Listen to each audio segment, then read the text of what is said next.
I just enjoy the process of putting paint on paper. When I watch alizarin crimson explode on the paper, it just goes right through me. I get a physical connection to that.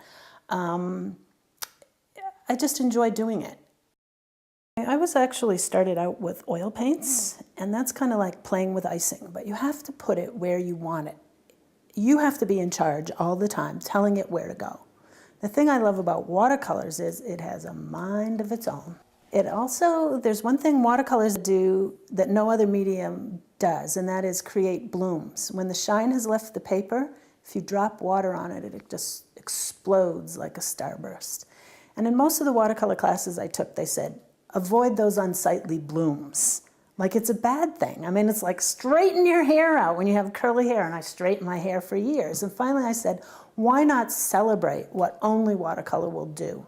So I deliberately put blooms in there. I'll run a wet brush across the paper to create clouds or fireworks or emotions or ideas. And again, I just get this physical connection when I watch it. Just explode on the paper. Because I work very quickly, at least in the first preliminary stages, and I go through a lot of watercolor paper when I teach classes, showing examples, I have many, many things that I call starts. And some of them are good, some of them are lousy.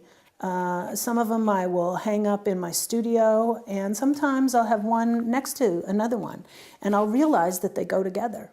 And so I glue them together, and I somehow superimpose part of one into the other, again, darkening it over, scrubbing out colors. I let my mind go walkabout, kind of like Yvonne Goolagong, the tennis star.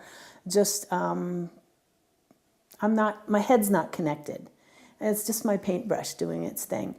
And I don't have a plan. I just sort of hang it up and look at it and say, does this look balanced? Does it need something over there? Should I lift this off?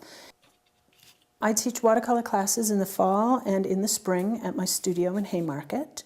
I like to have at least 5 to do a class. I don't take more than 8. It's not all about paint. Sometimes I use books. Sometimes I have people paint music.